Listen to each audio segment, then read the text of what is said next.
Hello, hello. Okay, well, I thought I'd do something slightly different for the end of today's live. I thought I'd try to have a wander down through the park. So bear me a second. Let me choose a different camera.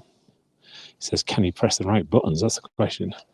And the thing with this app is they don't give you a really easy way of changing camera. So if I go to that one. Oh, that looks like a good one. Excellent. Okay, so you can see what I can see, but you can't see me. So it's a good thing. So hopefully you guys can now see Ralph and Peter. These guys are from Germany, doing an absolutely amazing job here.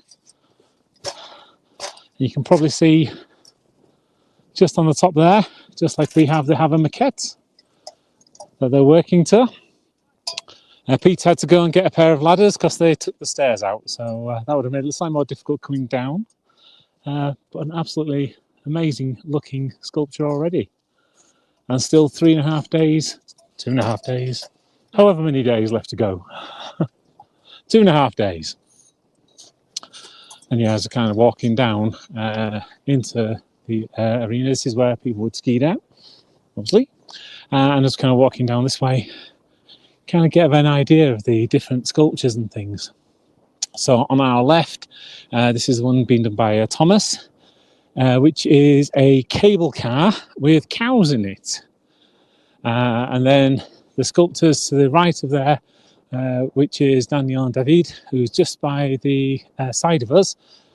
Looks like they're doing something to do with mountain biking. So we'll see how that pans out. And Simon and Stefan, where they used to have a hat on the top. They've taken the hat off now, and they're now on to the next part of their sculpture. And what you could hopefully see is just literally just to the side of their sculpture now is ours, our Lilly frog. And hopefully now you're starting to get an idea of what people see as they're kind of skiing down here. So if I just come to the other side, you just see just in there at the back of the sculpture, the lily pad. Got some precision sculpting going on here. And this is what the skiers will see as they're kind of coming towards the sculpture. So you can see there, good view of Lilly, which is sculpted out of that square block, which is about there. And yeah, they'll see her nicely just relaxing, enjoying this glorious sun. Although there's always this threatening kind of weather front that we've had all day. It seems to be staying just that side of the mountains, with a few bits of snow. And here what you can find is, this is where Justin's now facing up the back. So what we'll try to do is try and make our lives as easy as we can. So as we get towards, you can see where the rough cut is, that's just here, where I've kind of blasted away the terracing. And then to make our lives easier, what Justin does is he faces it up as flat as he possibly can with the spade. You can probably hear that kind of nice sound as it kind of just goes through the snow. As I said in a live in the previous year, working with snow is a bit like working with polystyrene, I guess. It's got a similar kind of sound as well. It's a little bit colder, and you can do a few more things with this that you can't do with polystyrene. So snow makes a great kind of concrete, it kind of sticks things together. So one of the things we do when we have got a nice smooth surface like you've just seen me dig out, is we've got to take off some of these lumps and bumps. This one scraper, which gets the edge down pretty quick. And then we've got, get the snow out of that. I'm going to sander.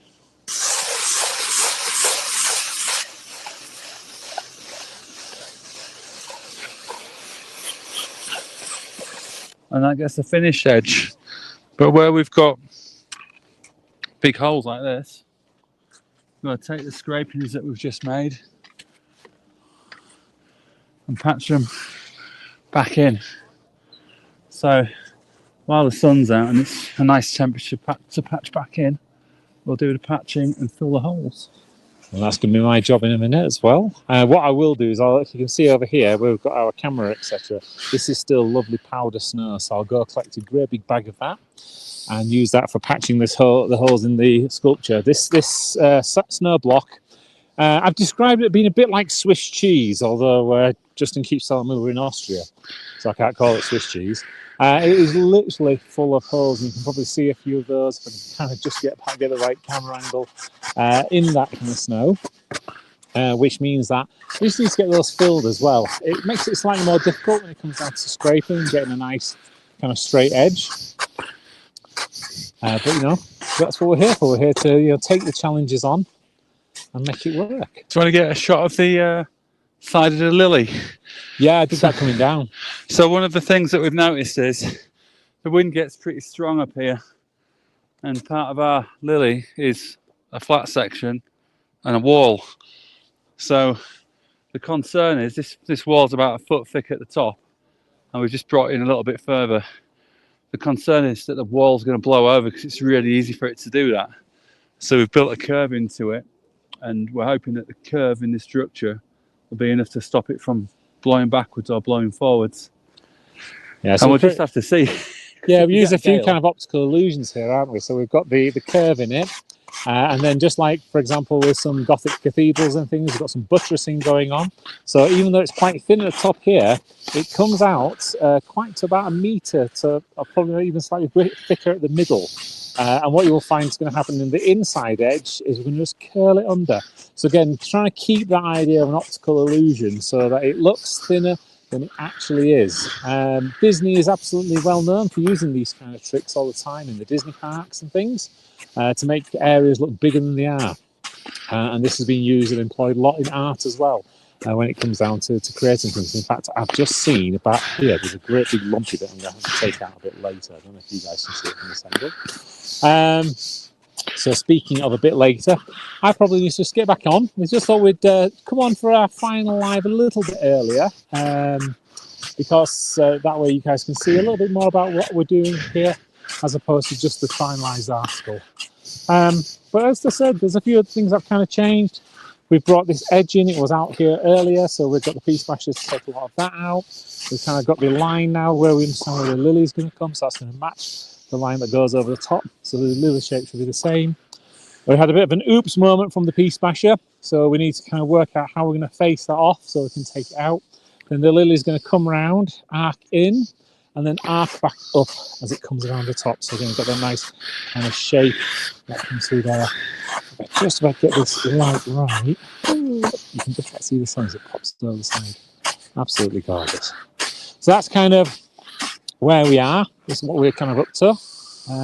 And if I go back into here, and I choose the right camera. Hey, see us again. So that's it from us for today. So we're going to leave you guys to it. This evening we're going to go out for a Orthodox Serbish Christmas. Serbish Christmas. So we're looking forward to that at Kishloch. Until then, tomorrow, have an absolutely super day ahead. We'll catch you later. Bye bye for now.